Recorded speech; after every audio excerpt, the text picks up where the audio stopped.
For Best Music Coach, my name is Dan, and you are watching a music teacher's reaction live and in real time to the Xenoblade Chronicles 2 original soundtrack. This is part 5. I've never heard this music before in my life. I've also not played this game yet.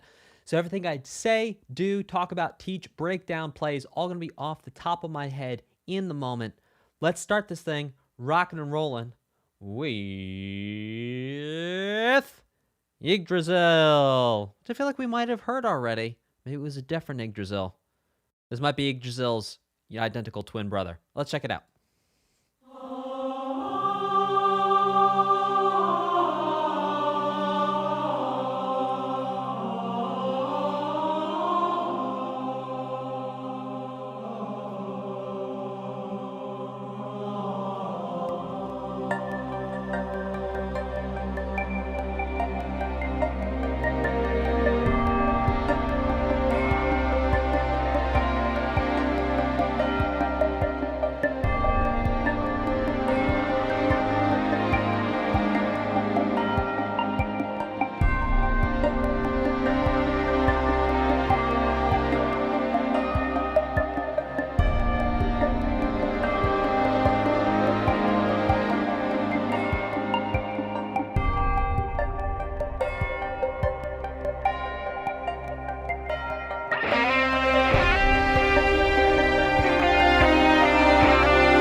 Exactly, Anna. Yeah, main theme coming in here.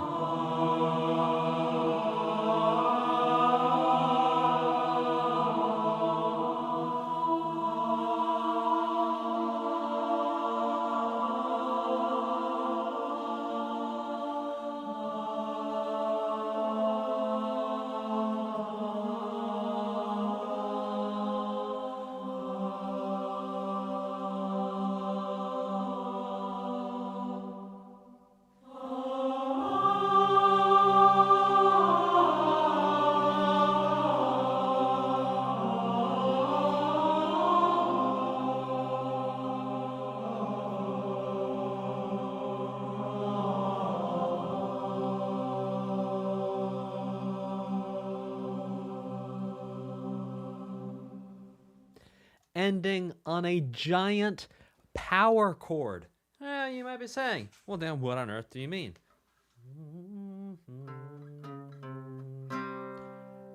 Everyone who was singing at this last note, they're all singing C's and G's. Not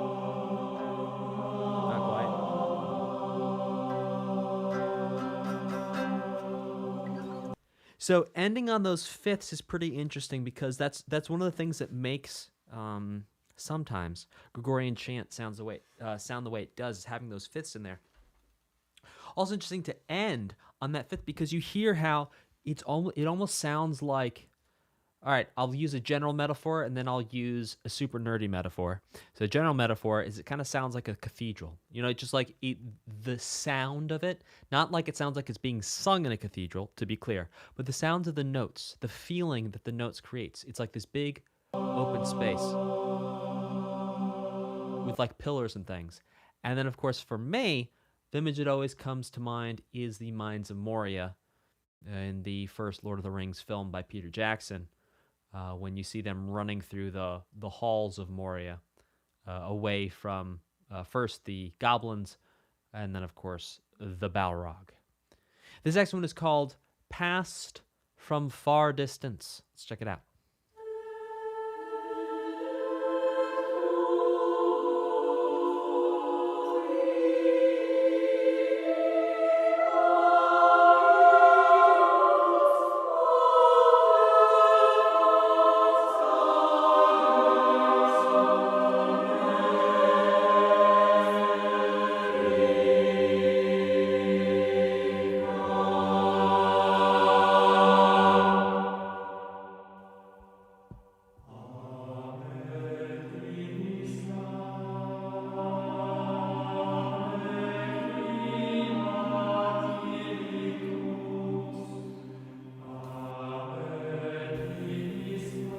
I figured out why my voice was quiet. Thank you, chat.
A beautiful, beautiful song. Something I want to point out here, and this is for all my level 2 music theory folks who just learned about bringing a major 5 into a minor key.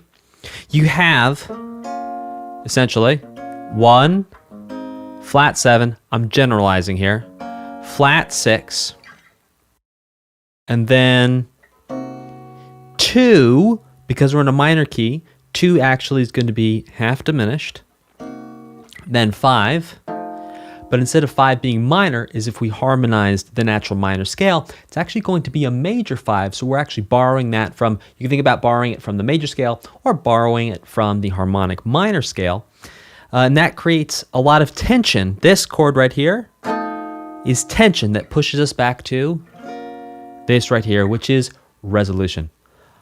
My mic has a static hum when I'm talking. Well, I'll tell you what. I'll put it on mute. I'll jiggle it around, and we'll see what happens. Thanks for the heads up. This next one is called With People and Darkness.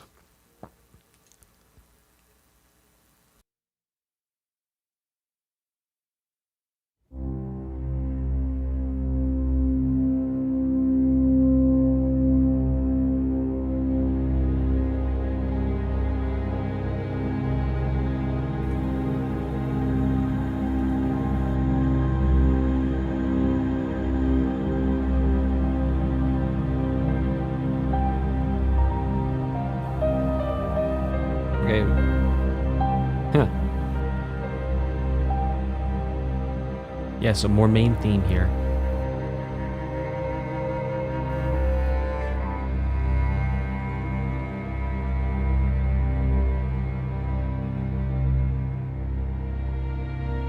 It's a little Game of Thronesy.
I could go on all day about voicing, chord choice, and arrangement. But something I want to point out to you guys that you may have missed are these reversed sounds mixed in with the recording.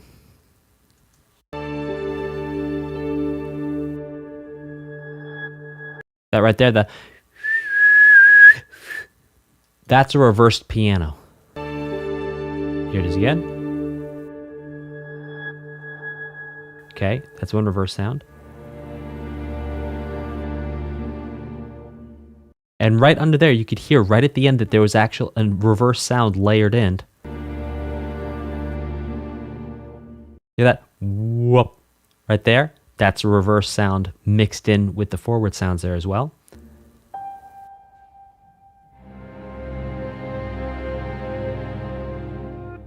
Right there at the end.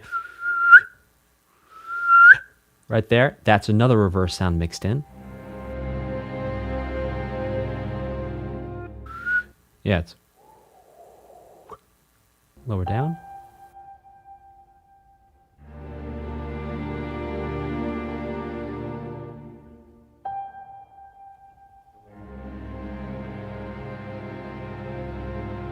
And then right there, that pitch is also being reversed. Listen for it. Here it is. Knocked it down. So I wonder why on earth there's those reverse sounds in there. Maybe it's just composition. Maybe it's telling something about the game. Is there anything going on when this song is playing in the game that is either unusual or backwards, otherworldly, inverted, evil?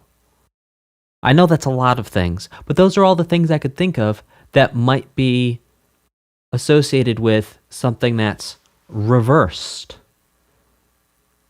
Absolutely. Okay. Very depressing stuff. Says Jerome the Wise. Yes, both evil and otherworldly. Huge spoilers, but I'm spot on. Okay. Interesting. So, The reason why I say evil and otherworldly is, and let me explain to you how I got there. I got there because reversed sounds. Reversed is inversion. And if you think about it, like whenever like you have like a devil in movies, you see like all the crosses on the walls go upside down. It's an inversion. And it's sort of like this theme that we have of evil not being able to create something new in and of itself, but it can only take something that already exists and pervert it, change it in some negative way. So when I heard those reverse notes, like, okay, well, that might be a theme that we're seeing here. And so a lot of times evil will be associated with an inversion of something. This next one is called The Power of Jin. Personally, I prefer ginger ale, but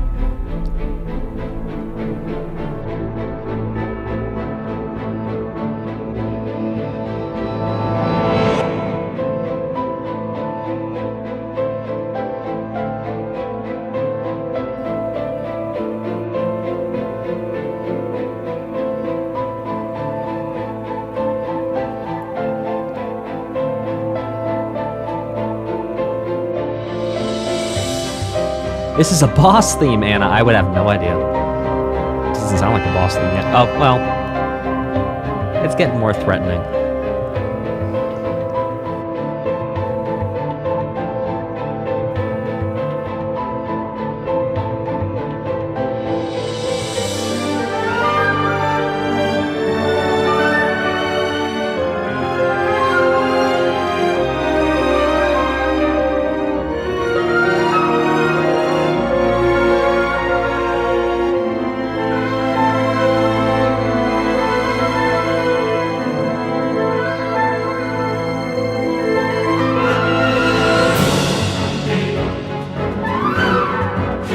Now it sounds like a boss theme.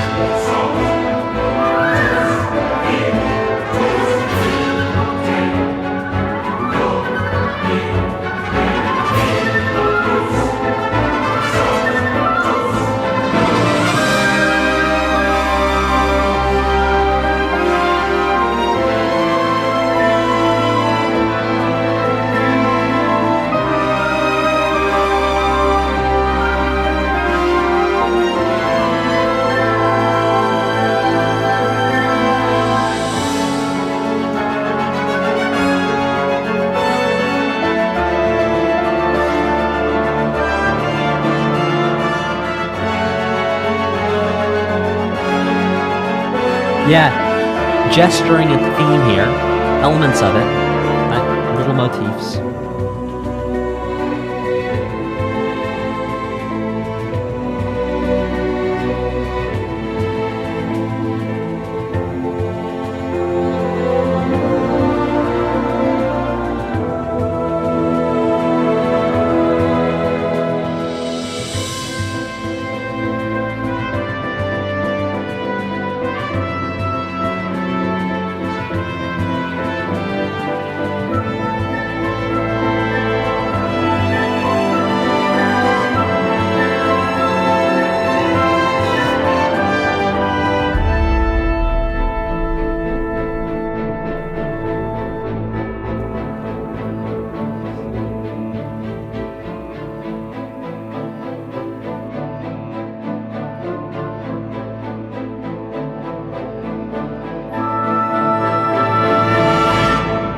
Are you guys ready for the most mind-blowing thing you're going to have heard all day?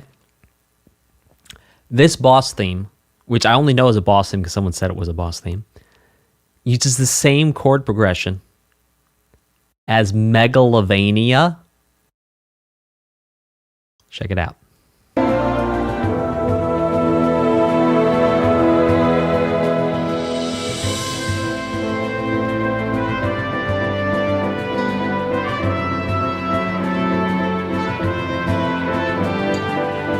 All right. Well, Megalovania doesn't go up to the 7th at the end, I don't think. But, all right, check it out. So basically, we have A minor, G, D in first inversion, D over F sharp, to F. Megalovania does this whole thing up a fourth.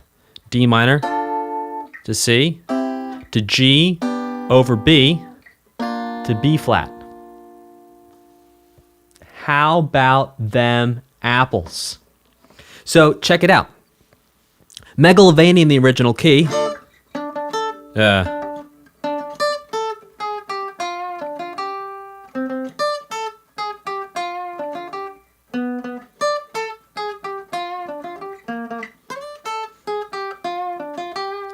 That's following that chord progression. Now, if we take it into A minor, let's see if I can do this.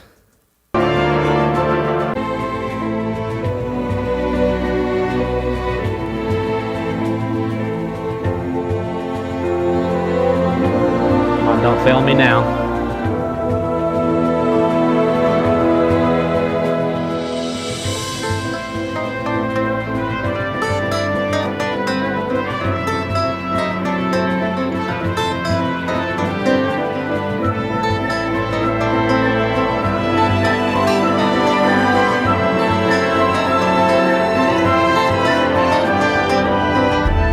I hope you could type a 1 in the chat if you could hear the guitar playing over those chords.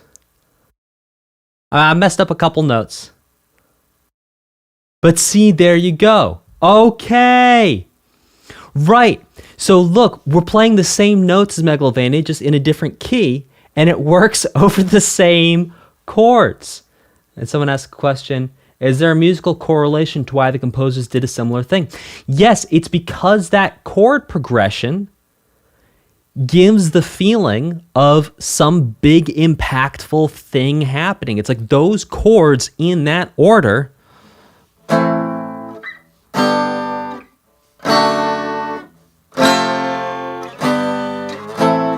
also, to break it down a little bit further, what's going on in the bass is really interesting. And having this chromaticism here of G, F sharp to F also gives a really cool thing because you're also borrowing a chord from what is essentially the A melodic minor. Yes, A melodic minor, you'd get that D. You could also think about borrowing that D over F from the major. You could also think about it as kind of borrowing from the Dorian mode. I would personally think about it as borrowing from the Dorian mode. But if you don't know about modes yet, think about it as borrowing from the melodic minor. Because when you harmonize a real melodic minor, and the actual name of the scale is the real melodic minor, is you would have that F sharp from the 6th of A, which would get you that D major. Okay. Let's keep this rocking and rolling with Praetor Amalthus, the acting god. I bet you that's who Sir Ian McKellen prays to before he walks on set. Here we go.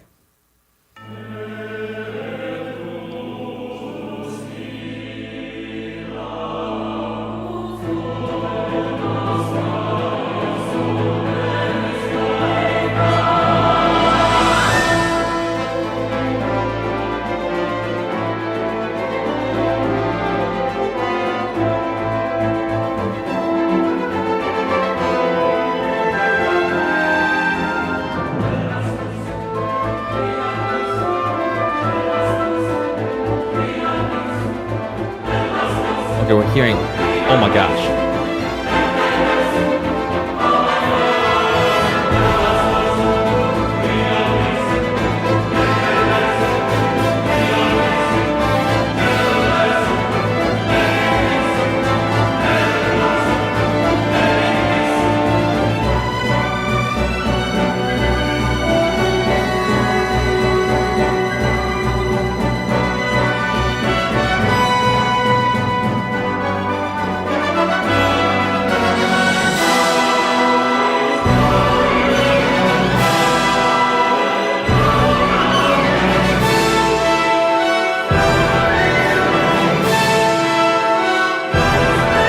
Jupiter.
Okay, two things I want to point out here. Number one, this clearly, in my opinion, is a boss theme. Tell me if I'm wrong now, but I think it's a boss theme because we're hearing combinations of other things we've heard from different boss themes brought together here.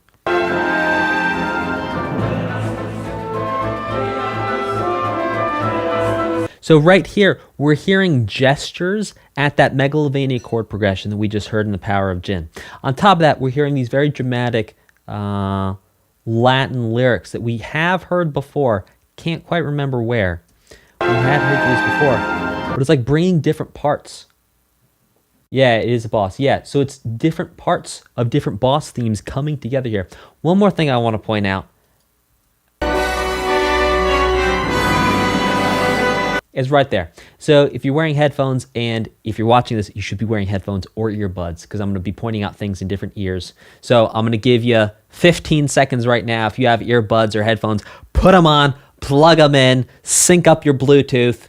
I'm going to give you like 10 more seconds, rock it and roll it. Pause the stream if you need to, and you can catch up.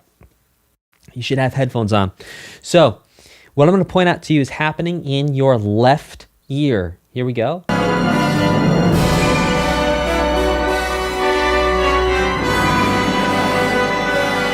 You hear that? Thing. That's a harp. Now, the reason why I want to point this out to you is because it's like I didn't hear the harp anywhere up to here, which means during this recording session, the harpist was just sitting there for 2 minutes, like checking their watch, just counting the. It's like a line of rest, and it just says 147 measures of rest, and they're just going 1, 2, 3, 4, 2, 2, 3, 4, 3, 2, 3. And then it's like, oh, it's my time. Sprung.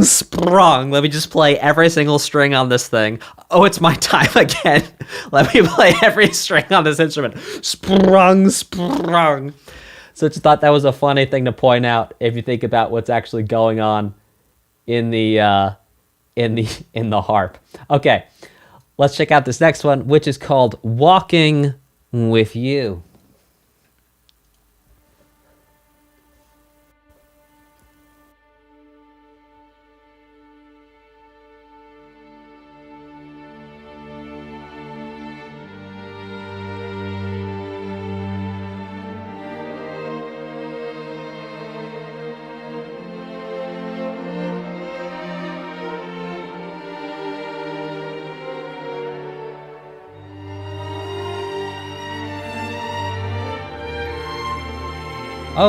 Oh.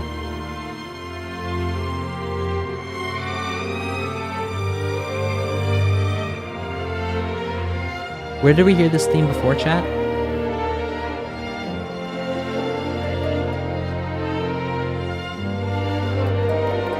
Was this the pop song? This was the pop song, wasn't it?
Okay, I'm about to go for a long shot connection here, chat, so roll with me. I could be 100% wrong, but if I'm 100% right, then I will be hailed as a genius for the generations to come. So, walking with you, there's a song from the 80s by a Canadian pop artist named Gino Vanelli. I think he's Canadian, or maybe he's not Canadian. Anyway, his name is Gino Vanelli. Incredible pop music that's like inspired by jazz. It's some of the most amazing pop music you could ever want to hear.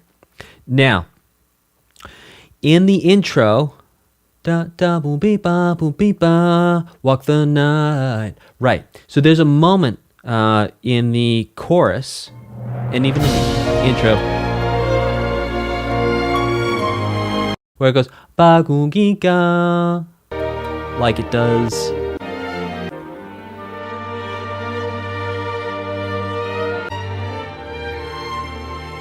Come on now. We'll find it.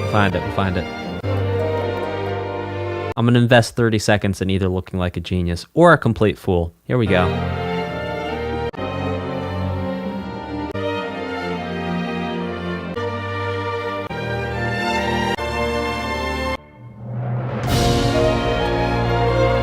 I'm telling you, I don't have perfect pitch. That sounds like a similar key too. There's a time when they were repeating it.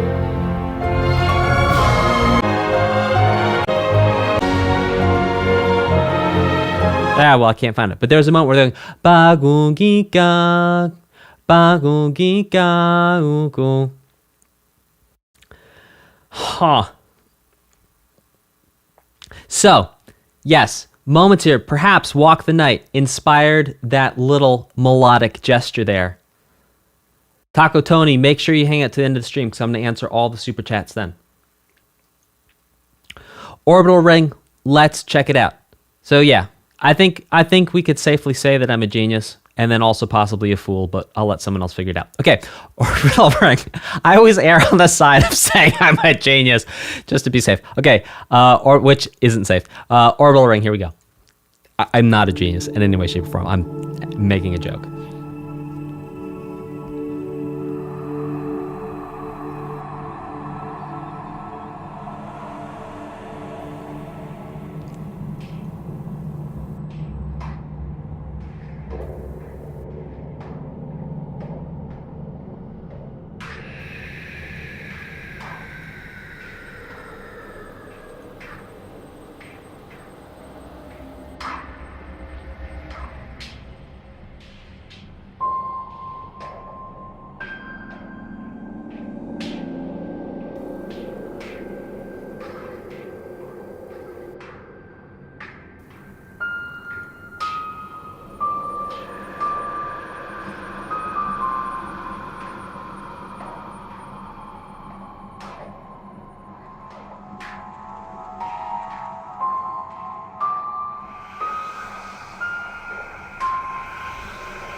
It's like playing around with the main theme this whole time.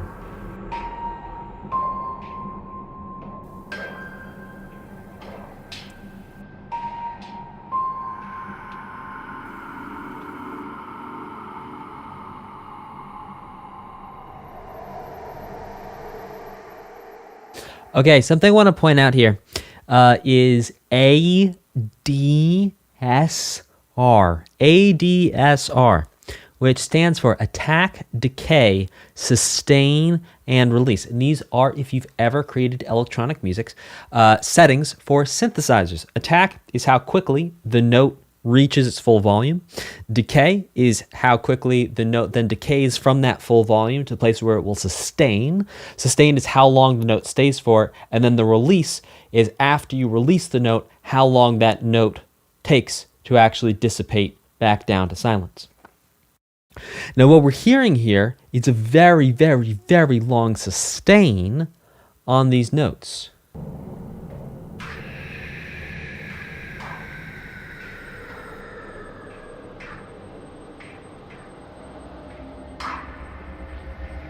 Here it comes.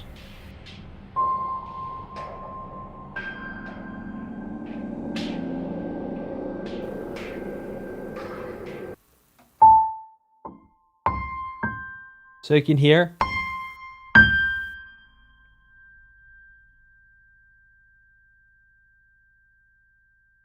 You hear how mine gets pretty quiet, but in this one, the highest note keeps on going. It's actually made a little bit louder. Listen. Hear that? Sustain, sustain, sustain. Up until when the next note starts, which effectively slurs the notes together, or you could think about it as perhaps being larger note values that are then tied together, that are then all slurred together. But a very interesting little moment there of attack, decay, sustain, and release actually shaping how the music sounds. This next one is called The Abandoned City, or as you might say, The Abandoned City. Let's check it out.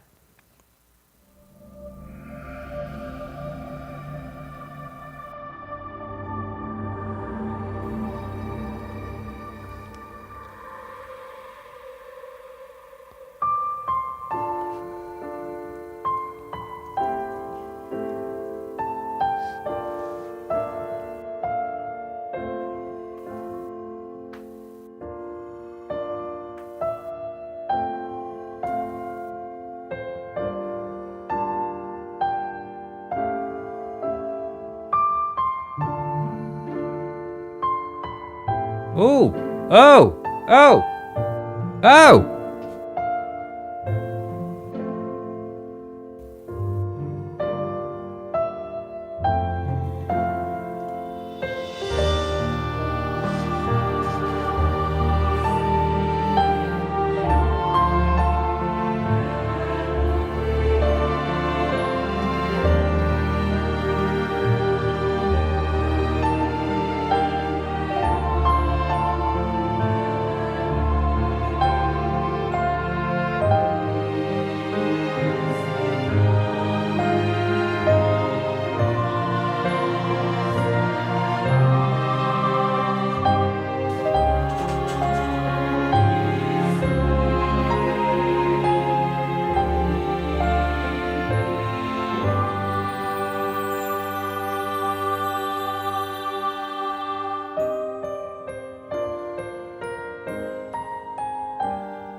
Oh, there it is again.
Let me just grab those notes real quick.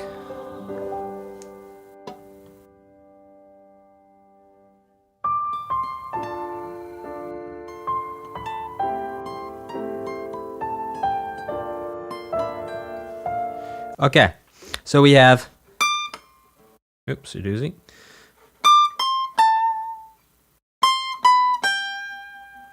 Now the reason that's interesting,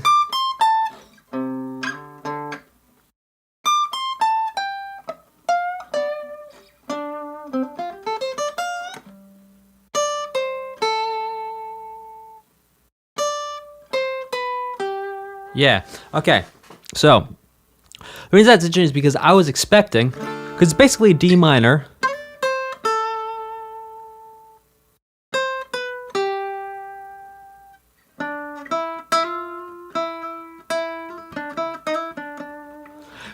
I was expecting to hear this.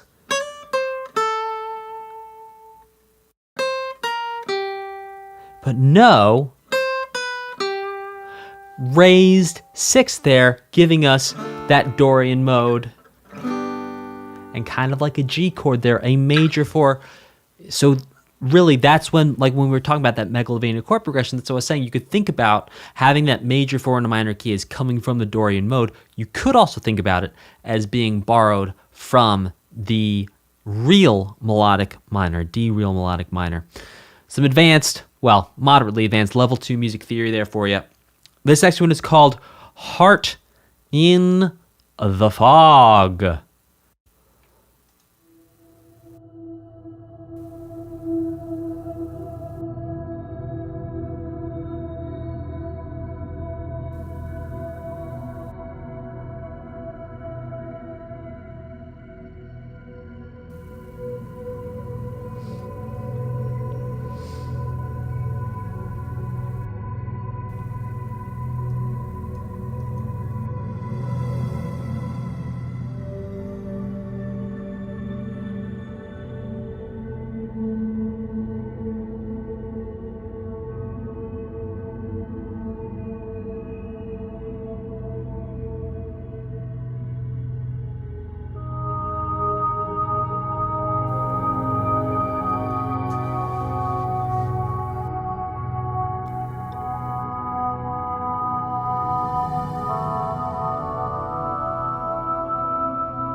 So I'm going to go out on a limb and say this song was in the time signature of 3/4.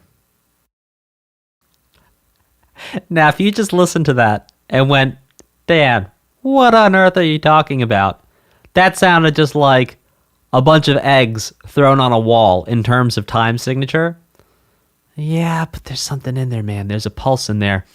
On top of that, once composers start working with a grid, ooh, to go in and change that grid doesn't always happen. So you can stay in a grid and still make it sound super foggy. And super interesting, one of the things that makes this sound super foggy is when you have these moments of these swells of sound in these different places.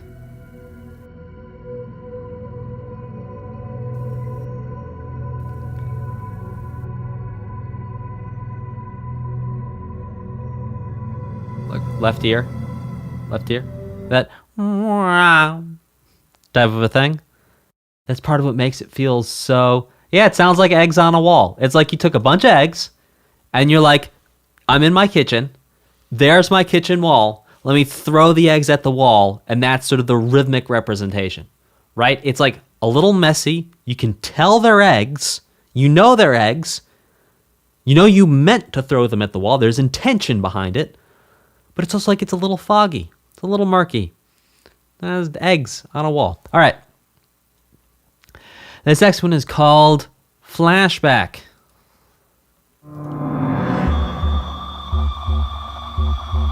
By the way, kids, don't try that at home. Thank you.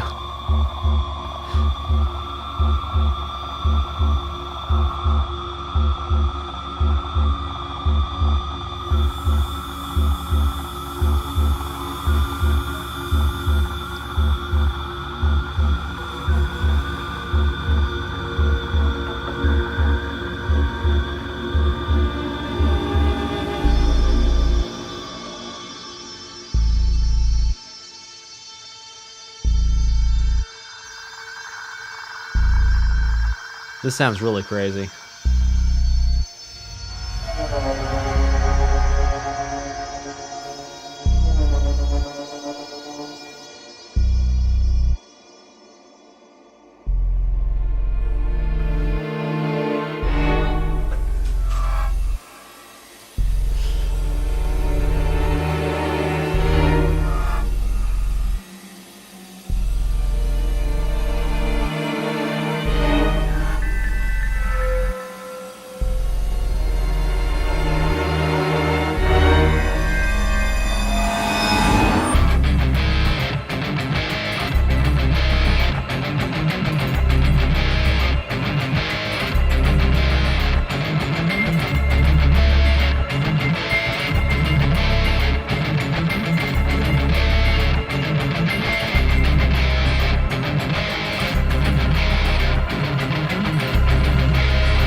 That was weird, in my subjective opinion. I loved it. Things to be weird and you can like it. I think it's a genius way of making music. So at the beginning, we sort of have almost like this heartbeat thing happening here.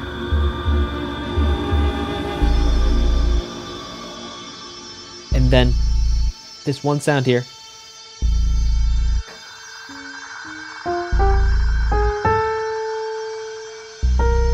Just slowly modulating up.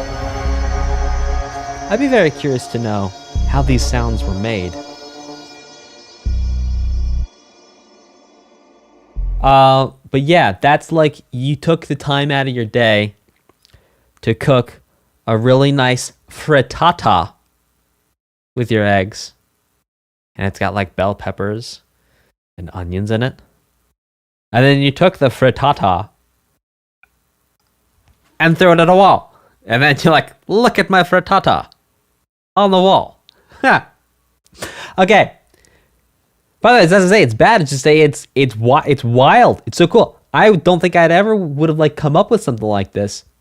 And so this is the level of genius at play here. By the way, I'm not saying that because I couldn't come up with it, it is genius. I'm just saying it is genius. This one is called Sea of Clouds.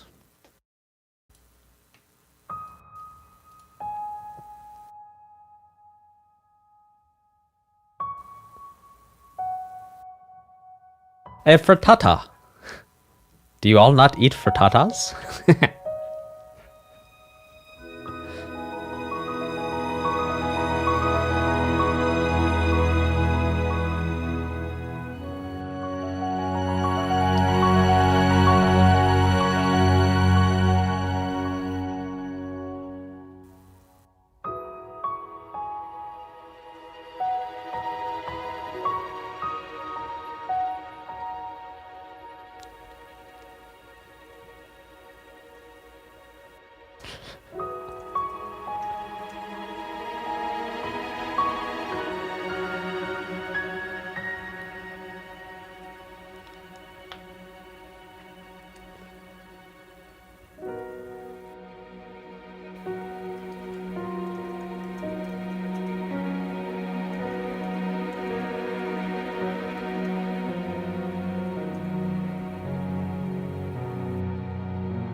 A very beautiful song. I got slightly distracted by the amount of vitriol directed towards frittatas versus quiches. Okay, hear me out. I'll talk about the music in a second. Look, frittatas are great, but here's the thing. Even if you put cheese on or in a frittata, the amount of cheese and I think the textural component of a quiche is always, for me at least, going to win. Also, the fact that the quiche a lot of times has a crust. Oh, you throw that wheat into the mix, man. You need that wheat, a nice wheat crust. Oh, and then you get a nice quiche Lorraine. Or, yeah. But that's that. That's just me. Hey, let's get back to the music. I think what's interesting is what we've heard over the past couple songs is really a different, clearly we're in a different geographical location. Like that's obvious because not only from the song names, things like Orbital Ring, Abandoned City, Heart and Fog, Sea of Clouds, Fog, Clouds, yeah, we're talking about, you know, that moisture, that condensation. And when we're talking about that, we're clearly in a different place where there happens to be a lot of moisture and a lot of condensation. And we could hear that there's a change of the music. This sounds like nothing we've heard so far in this OST. It's completely different. It's a complete shift. And typically in games, you get that when you're in a different place.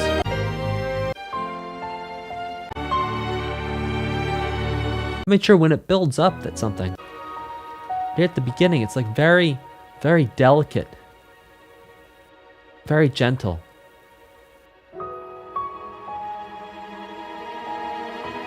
It's delicate, like when you fry an egg, the very edges of the egg get so thin. It's like past paper thin. That's what it's like. It's like the thinness of the edge of a fried egg. This next one is called Disappearing World.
All right, we're gonna jump back a ways.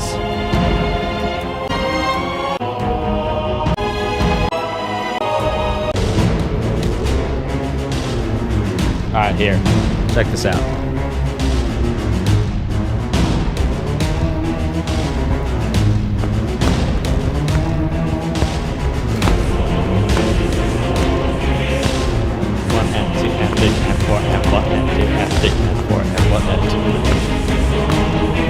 right? So you have the strings going da-ga-da, da-ga-da, da-ga-da, da-ga-da, da-ga-da, da-ga-da, 1, 2, 3, 1, 2, 3, 1, 2, 3, doing these triplet feels, these groups of 3, essentially. So we have strings doing groups of 3, and over it, we have sham, duggy, jump, shaka, shiba, dudish, shriba, daba, eat some eggs with mayonnaise, and then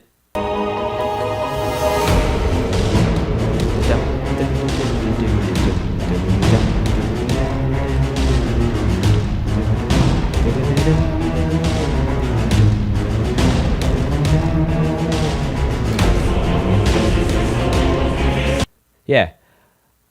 I want some egg frittata. Won't you cut me a piece? Won't you cut a piece? Right?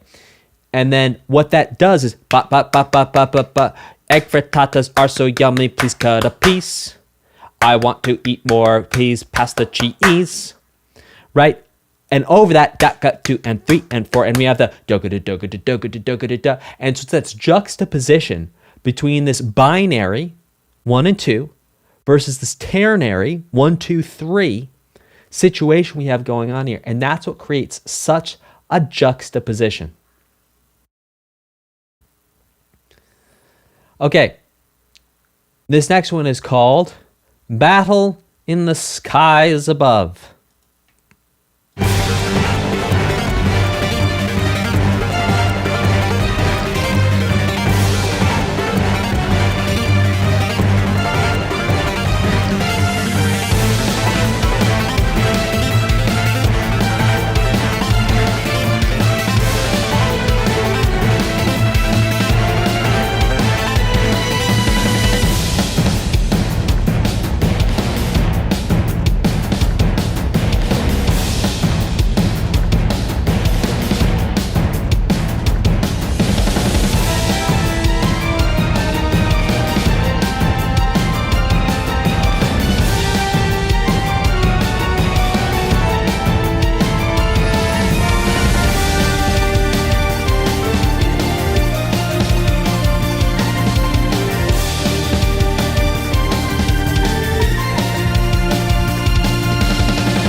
I thought that was going to a major 7.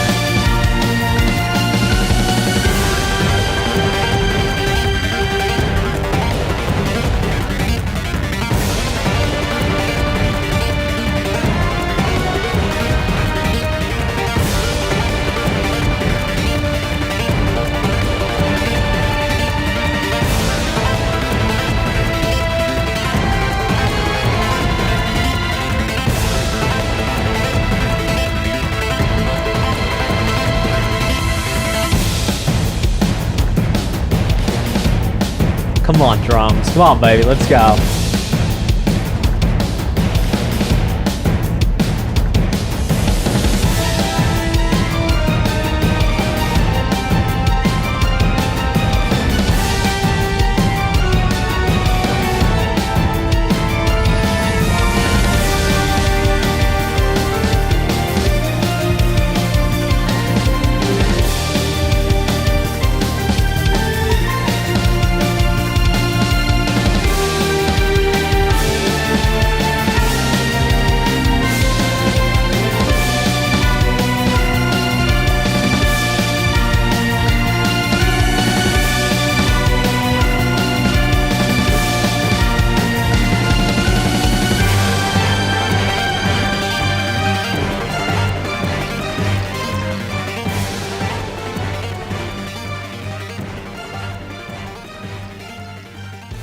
Okay, so check this out. Something that's really interesting here is the sound of the cymbal. Not a cymbal as in like a flag is a symbol of a country, but a cymbal as in a cymbal that a drummer plays. Now, what's really interesting about this cymbal sound is it starts in the right ear and then it kind of ends in the left ear.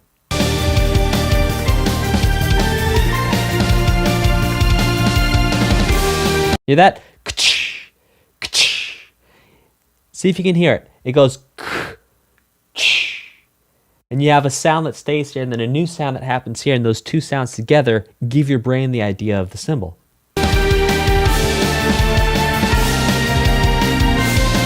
Hear that?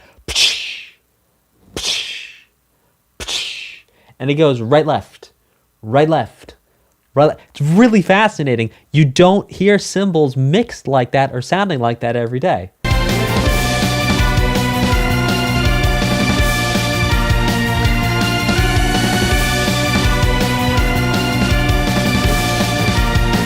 So while it is common to have cymbal, the actual instrument, placed the way that this is placed, you know, to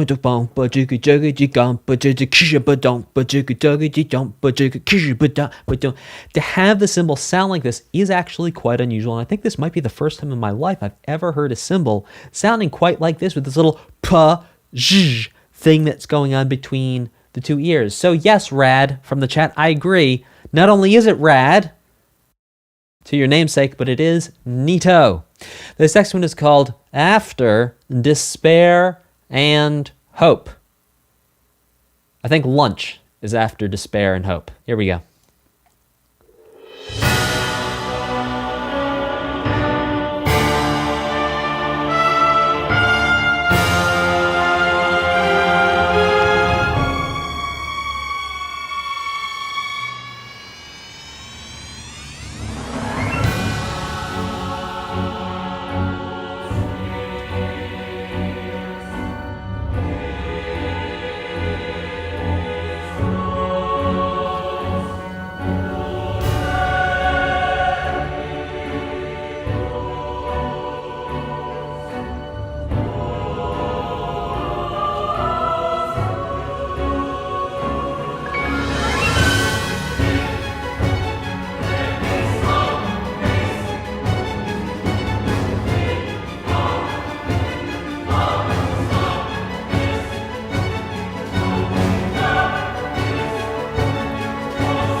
Come on. Oh, let's go.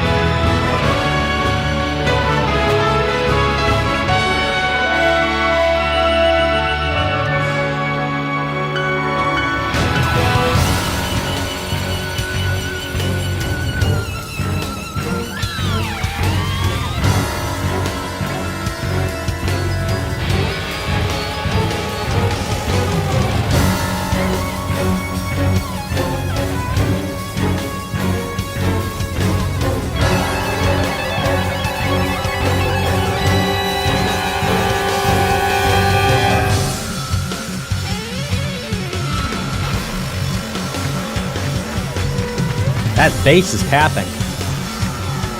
That's tapping bass. And tapping guitar.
Okay, I want to point out something that's actually a rhythmic motif. Check this out. The rhythm, when we hear it all throughout the song, even right here at the very end. Ba, ba, ba, ba, ba, ba. All right, everyone, you can do this with me. If you're at home, clap it with me. If you're out in public, just do your fingers together like this so people don't think you're crazy. So, a 1, 2, 3, 4. Ba, ba, ba, ba, ba, ba, ba, ba, ba, ba. Everyone, ba, ba, ba, ba, ba ba ba ba ba ba ba ba ba ba. Come on, try lighting. You two. 1, 2, 3, 4. Ba ba ba ba ba ba. All right, now check this out. So we can hear it here. Ba ba ba ba ba ba ba ba ba. Now we can also hear it.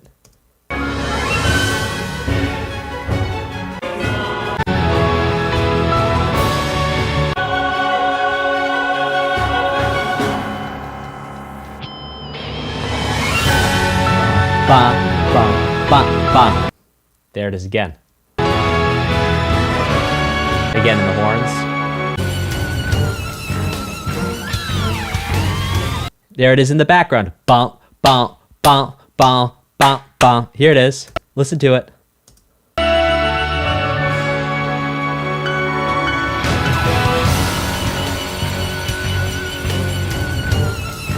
Ba, ba, ba, ba, ba. Ba, ba, ba, black sheep, have you and me, wool, sir. Now, we actually heard that as well.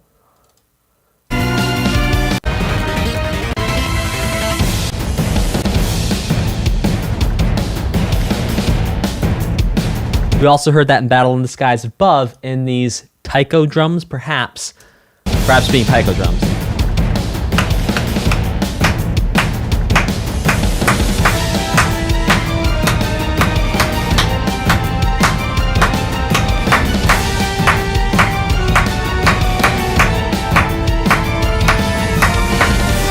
So, what you can hear then, we've actually heard that rhythm throughout this entire soundtrack, but just hearing how that's connected and associated with the bots, and I think it may also be coming from Counterattack, might be the first time that we heard that. Let's see if I can go back and find Counterattack to really bring this home. What disc is Counterattack on, guys? Chat, help me out. Oh, I found it. Disc 3.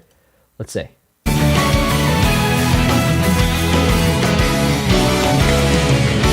Bye.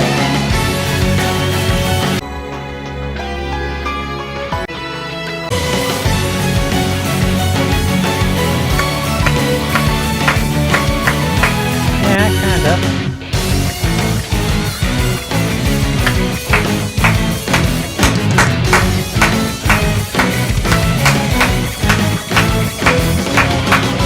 There it is again, also in Counterattack.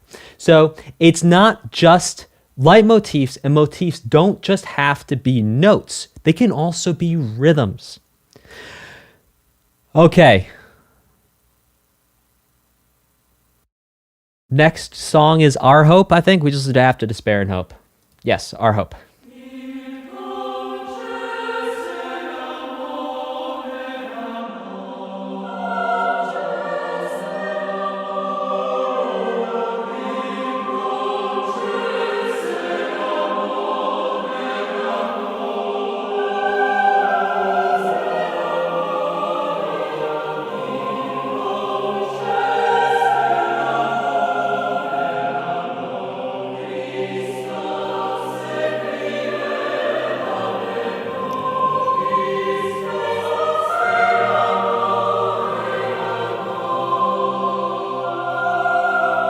Oh, love that sus chord to the resolution there. Beautiful.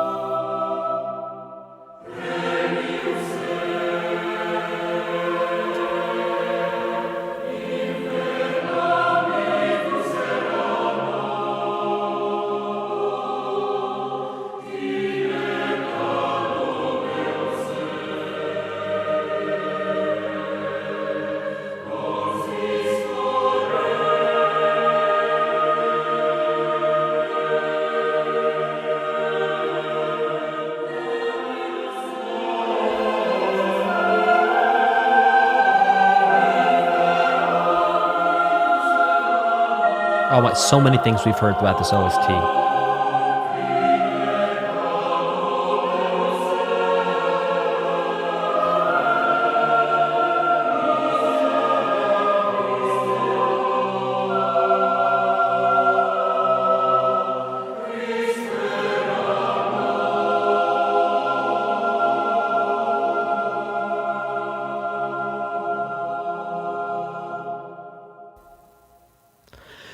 so many things that we've heard throughout this OST. I mean, even like...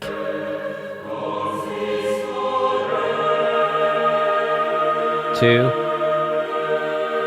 Yeah, and that sus4, sus2, 3.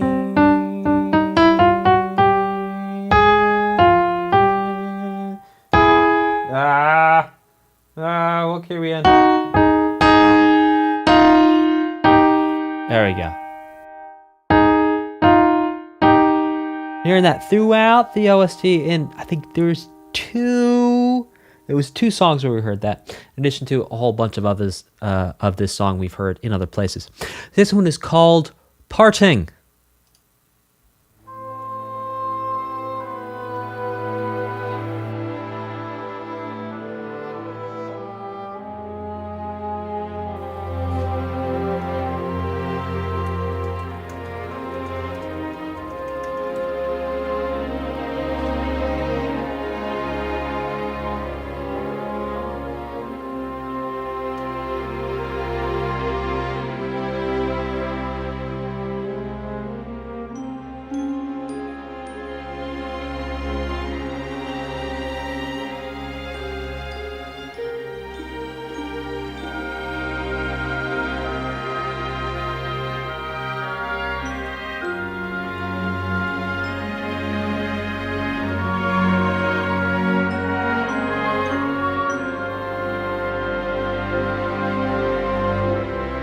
Huh.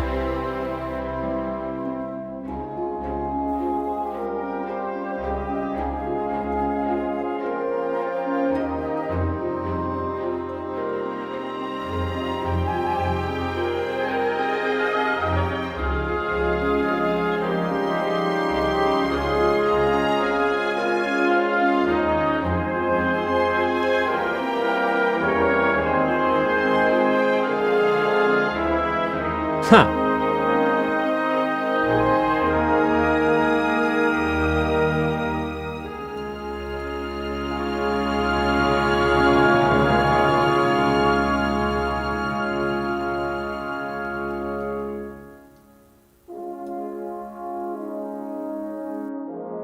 Oh. Oh!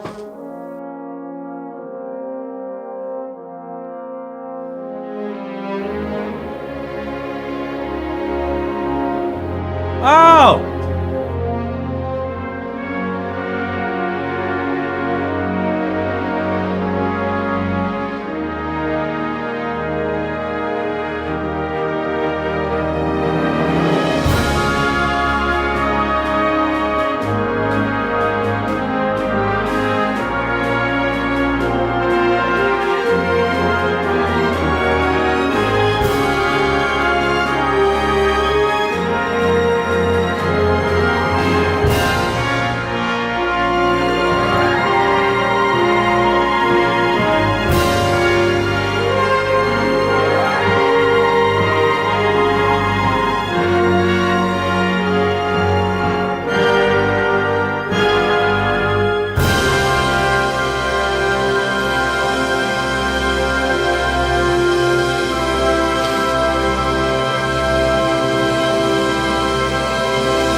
That was so beautiful, it made me cry. Let's go back and listen to that party, and that was amazing.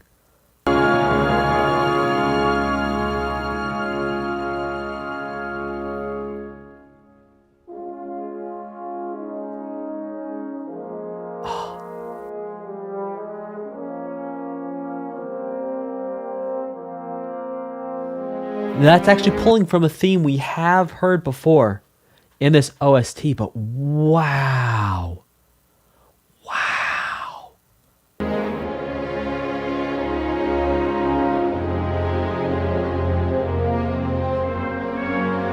Oh, the emotion. The emotion.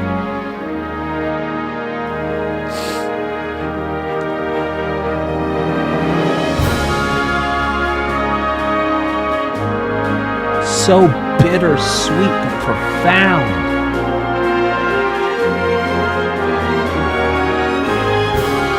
Like even there where it does that secondary dominant, which a lot of times would sound cheesy. It's not even.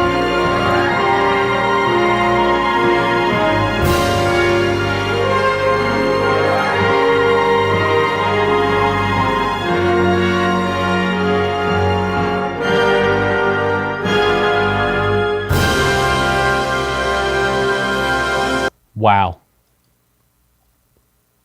Wow. Wow. I don't even want to break down just like the the emotion in that music. It's like that's the point of art, man.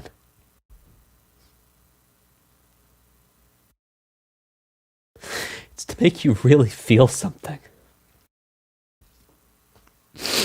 And you know, we can sit around and talk about music theory all day. And it's fun to do. But it's so important to remember that what really, really counts, is the emotion and the experience. And it's like you can see a beautiful house, and that's what this is like. It's like walking into a beautiful house. It's like that house got built because people understood physics and they understood building materials and they knew how to use tools. I don't even have any tissues. They knew how to use tools and they knew geometry, right? Like all those realistic things needed to happen to build the house. And that's what music theory is, right? It's the tools. It's the understanding. It's understanding physics, understanding geometry. It's understanding how everything can come together so that every once in a while, something truly beautiful and special can happen. And it does not happen every day. But my goodness, when it does,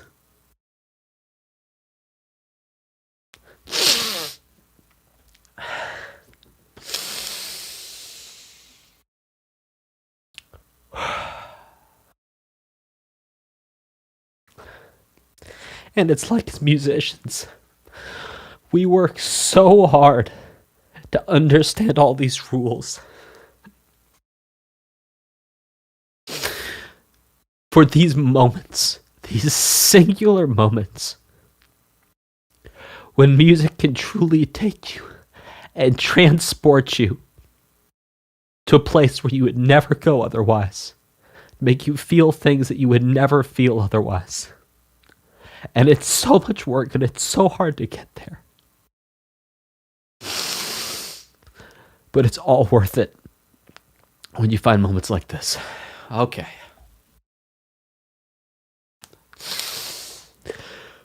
Whew.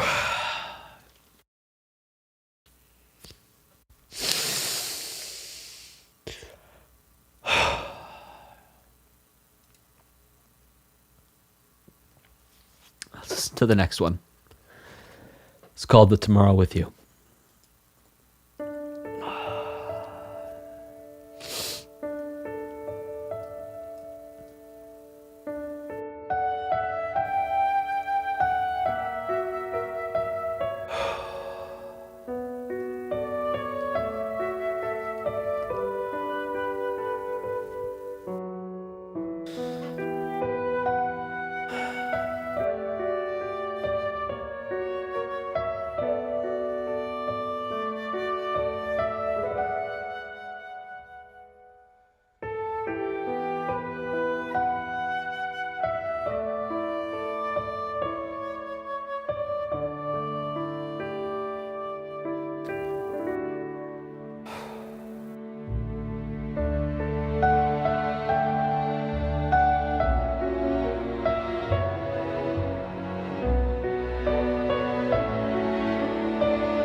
There was our rhythm theme there.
Another beautiful song. Let's listen to the next one. That one got me crying again. Escape going through the clouds.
It's a beautiful piece. It basically revolved around the ba da da bo da ba da da so ba di ba do be so ba di ba do be, and I didn't just sing that 100% accurately, but you can hear it throughout this entire piece of music. Even the rhythms, it's all based around that one idea.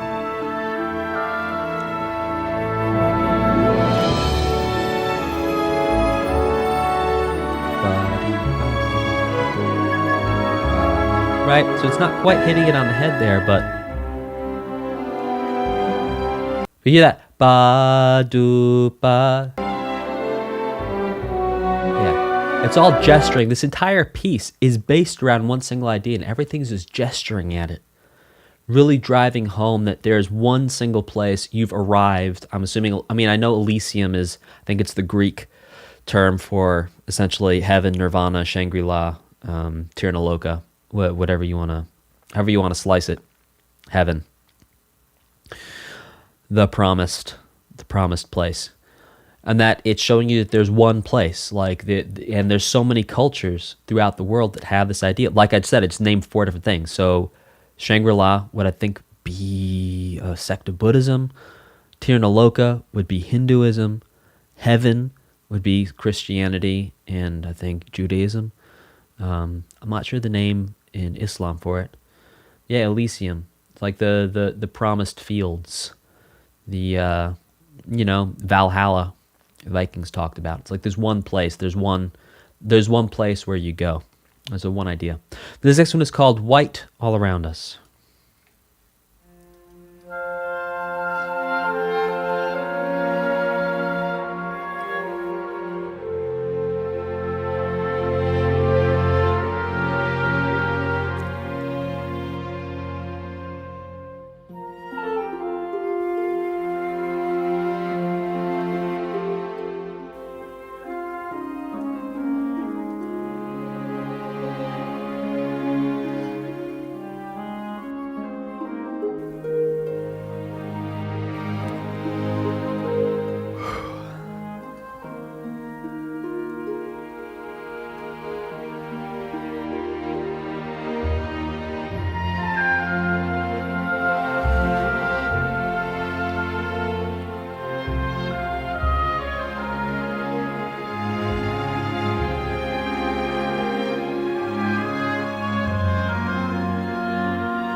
Huh.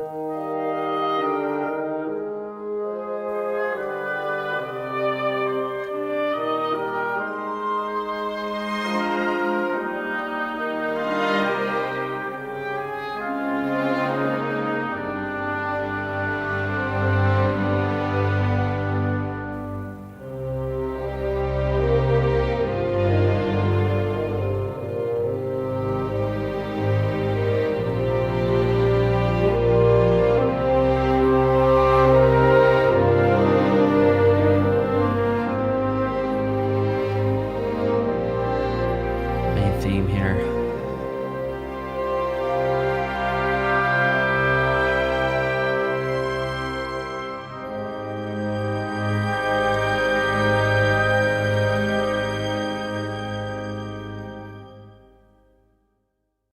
A beautiful credits theme pulling different themes and pieces from around the soundtrack. Let's listen to one more, and then I'm going to go find some tissues and blow my nose. Here we go. One Last You.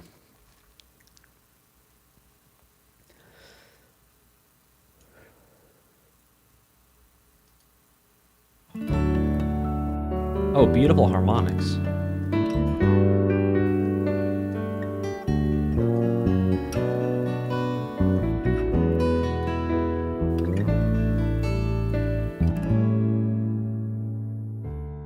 Very end of eternity,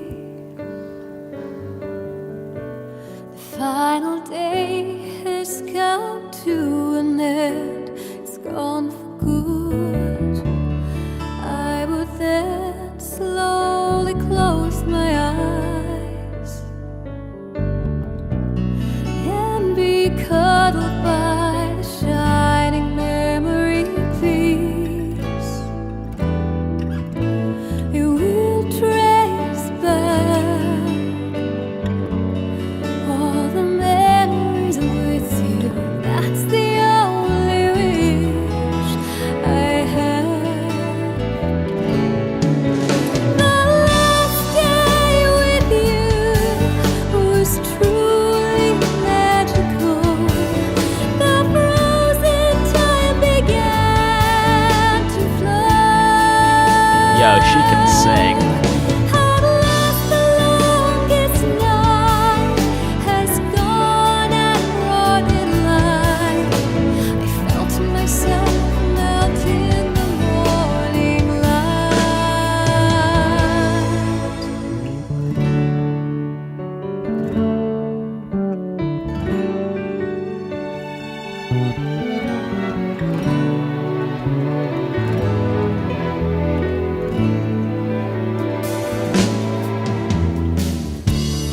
Final grain of sand is dropped.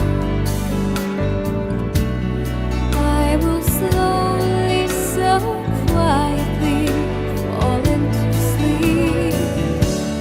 I see you just fade away. Your silhouette is gone the other side of the mist, and all the memories with no sound, so quiet, just like in slow motion. It moves so slowly, and so the last day with you was truly magical. The frozen time began to flow. At last the longest night is gone and brought in light. I felt myself melt in the morning light. You have gifted many things to me, but I wonder if I could have done the same for you. If you would let me, I will give back a handful. If it would put a little smile on your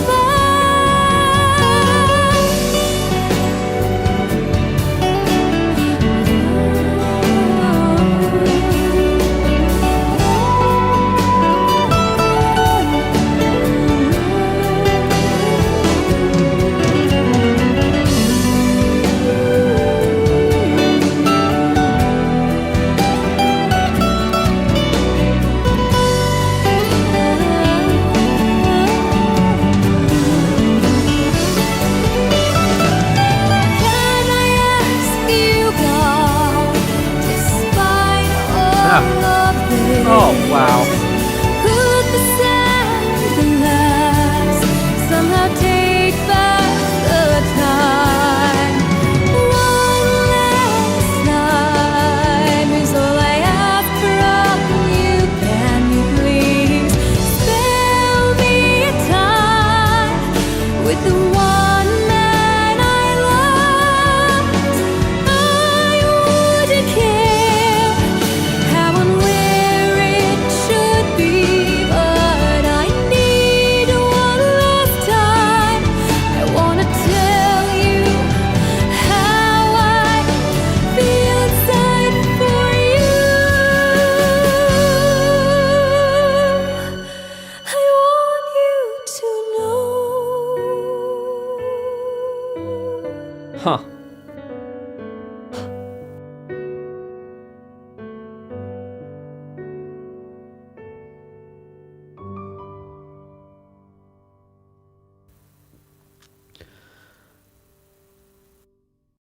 what an amazing way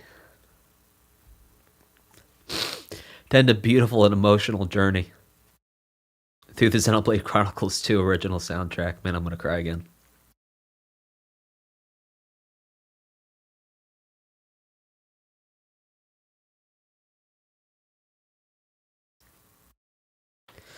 Do you know how much work it was to make this soundtrack? And the level it's done at, man? The level of care and love and talent and sweat and precision that was put into creating this piece of art. Forget about the video game. Just the music.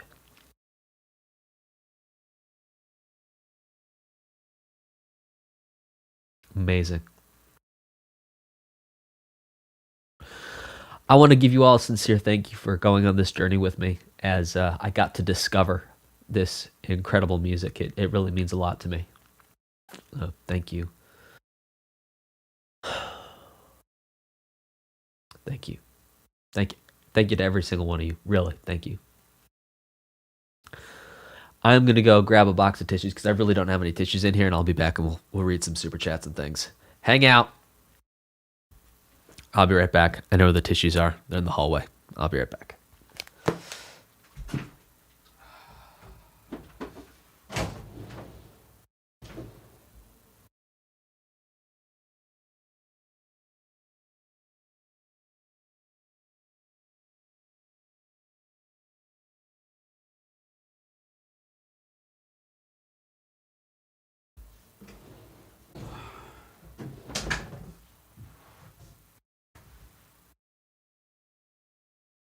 Okay. And we are still live.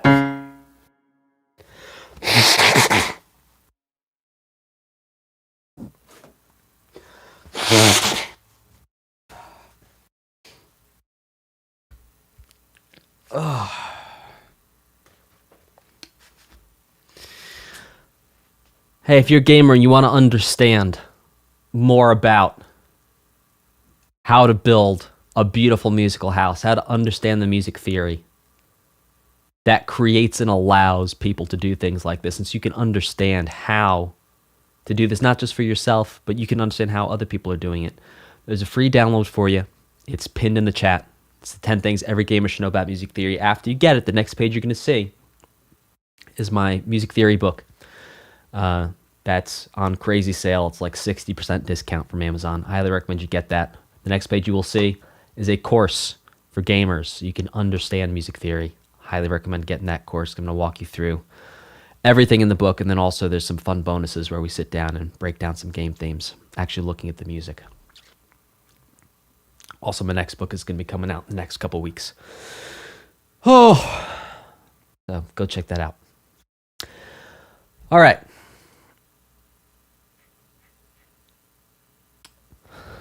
Thekwalugi, thank you for hanging out at Kazoo Club for 6 months. SVAPO, FSAPO, excuse me. There's almost time to Power of Jin. The song tells a story without a single lyric. Brilliant. Also putting this towards Sonic Adventure 2. You got it. Trylighting says, thank you for reacting to my favorite OST, and thank you for the community to upvote it. This is for La Milana. As usual, you got it, Trylighting. JD3D, thank you for your generous super chat. JD3D says, been watching your content for a while and love it a lot. Gonna put this super chat towards one of my favorites ever heard. Also, I want to give a quick pause and a shout out and thank you to Pikachu, who helped actually track down the links for these iTunes things and also the track listing. Thank you so much for your help, Pikachu. Gamer Squiddy, 9 months at Kazoo Club. Thanks for hanging out, Squiddy. TMac1313 says, getting hyped for the double feature with Torn and DLC. Put this towards Sonic Adventure, my dude. You got it, T-Mac. D&M says, sad I was slow on adding Kingdom Hearts 3 to the list, but I guess I'll keep bumping up Kingdom Hearts 2. You got it. Taco Tony TTV says, hey, I picked up the violin. I just picked up the violin. I was wondering if there was anything I can use to study the different notes and learn to read sheet music. Also put this money towards your series. Okay, so Taco Tony, this is a complex answer because, look, when you're playing the violin, it's like an onion. There's many different layers of what you're going to do. You need to worry about your left hand, right? The intonation, where to place your fingers. You need to worry about your right hand, the bowing. Then, on top of that, so that's just playing the instrument, right? Then on top of that, you need to worry about reading the music, recognizing the notes, understanding time signatures, all that good stuff. What I recommend doing is breaking that down into different parts.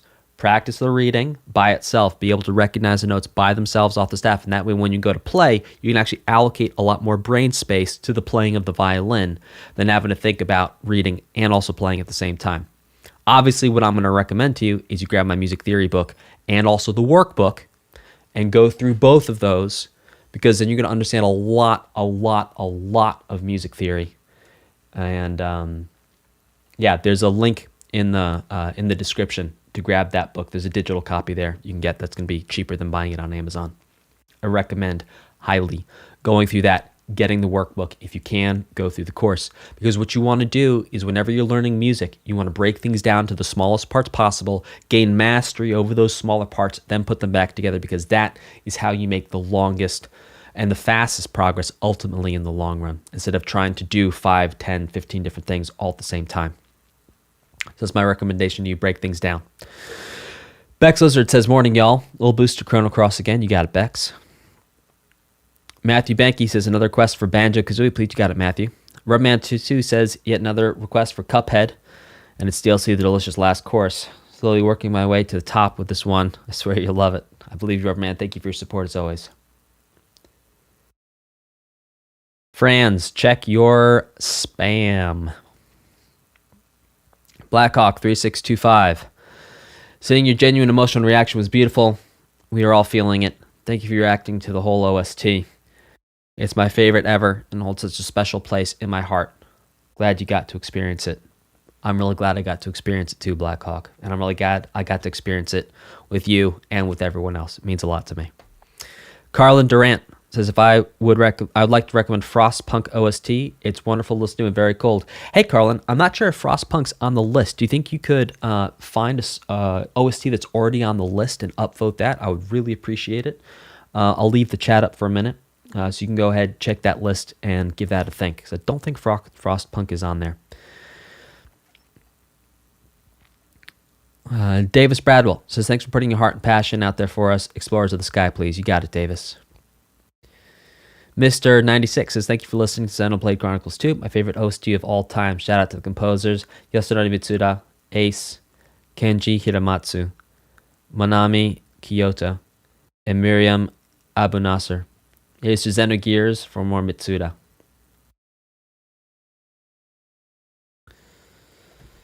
Blackhawk, deck and card. Put that down.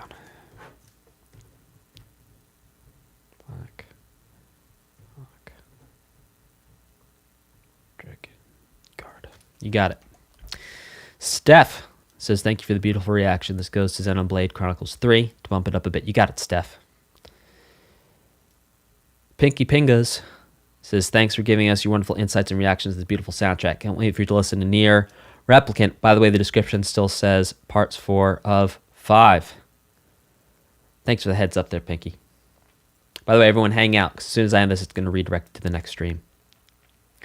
And thank you to Pikachu. It says, thank you for listening to this amazing OST. I enjoyed your depth of analysis and your very, very emotional responses. Upvote for Yakuza 0. You got it, Pikachu. And Pikachu, thank you as always for your support. Getting the tracks together and knowing the list of how to do everything. All right, everyone. Thank you so much for joining me on this journey. We are going to listen to the DLC in a couple minutes. I have the stream scheduled for 12. I'm going to run a couple minutes late, so I'm going to take a break, go get some water, step outside for a moment. So I'd say we're going to start within the next 10 minutes. But I'll see you all there. I'm going to end the stream, and it's going to auto-direct you over there. So see y'all soon.